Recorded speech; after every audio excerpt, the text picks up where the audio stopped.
place off the shores of the Emerald Coast earlier today. Destin officials helped sink a retired research vessel to create a new artificial reef in the Gulf of Mexico. Leaving Destin, we were headed out 15.9 nautical miles into the Gulf of Mexico with the plan to sink a ship and create an artificial reef. Here are some of the images and videos I captured during this awesome day out on the water. This is the seismic vessel MANTA. It used to drag long lines across the bottom of the ocean floor for oil and gas industry exploration, and now it's going to be home to fish.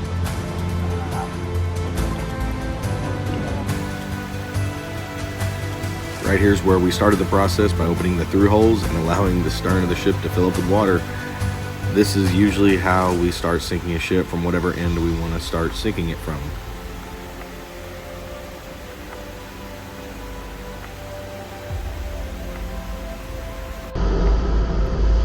We placed GoPros in different places on the ship, but what you're seeing here now, all these holes are cut in the vessel to make sure that sea turtles can escape if they get inside, and as well as to allow the water to fill up so that we can control kind of the evolution of how the ship sinks, if that makes any sense. You'll see in that back left corner back there, it had sort of a list to the stern side, but once the water started taking over, this process starts moving really quick. These are one of the more violent activities that's done, and as you can see from the camera, it doesn't take long. Once you get the majority of the water in place, everything just takes over, and it's an incredible force of nature.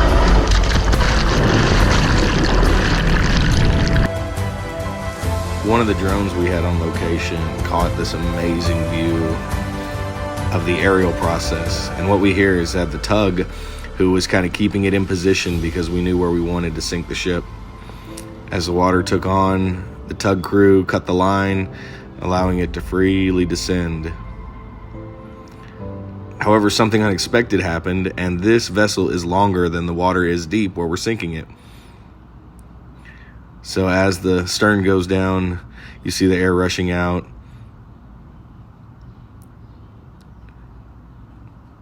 Right there, the back of the ship is resting on the seafloor. It does that little bob and that bounce before beginning its descent down. What you can't see is that the current, which we later found out by diving this vessel, was ripping. It was an incredibly strong current, so it's actually pushing against the vessel, and for a little while there, we didn't know which way the MANTA would land. And no, that's not smoke you're seeing. That's all the rust from the bow of the ship that all the air rushes out. It's almost like creating a sandblasting effect as its last gasp before sinking down to its final resting place. All in all, the process is rather quick, but it's an incredible sight to see. We were on one of the vessels right nearby watching this very close.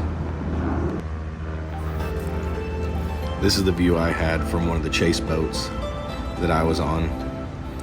So I'll just stop talking and let you watch from where I was sitting.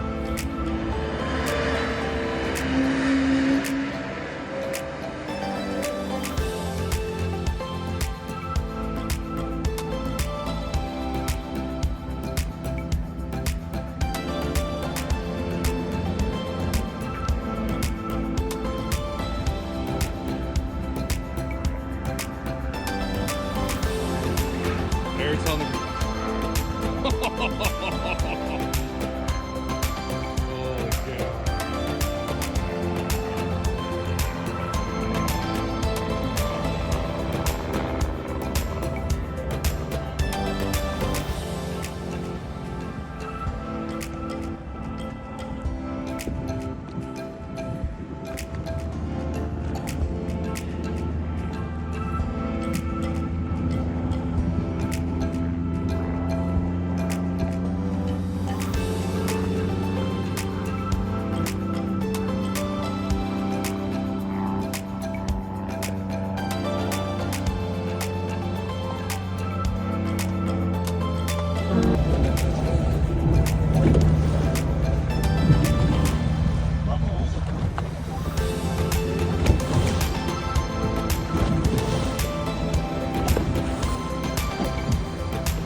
So right after one of these vessels hit the bottom, we go right over the top of it so that we can get the official coordinates for the shipwreck location to put out publicly.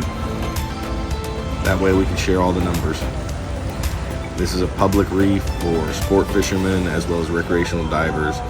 So we want an accurate reading, as well as these ships go through an extensive cleaning process. You want to make sure there's no debris that's floating up that can cause any harm to anything else. Once on the bottom, we take a dive. We want to see how it landed and if everything is in the right place. Just kind of get a survey, take depth readings at different parts of the ship, tying up any loose ends from the bow to the stern. We dive through it to make sure there's nothing that's going to pose a hazard to future recreational divers. Here I notice the anchor landing off the back of the ship, the Christ of the Gulf statue heading up through the internal backside of the ship. That's my friend Kelly, buddy Ian.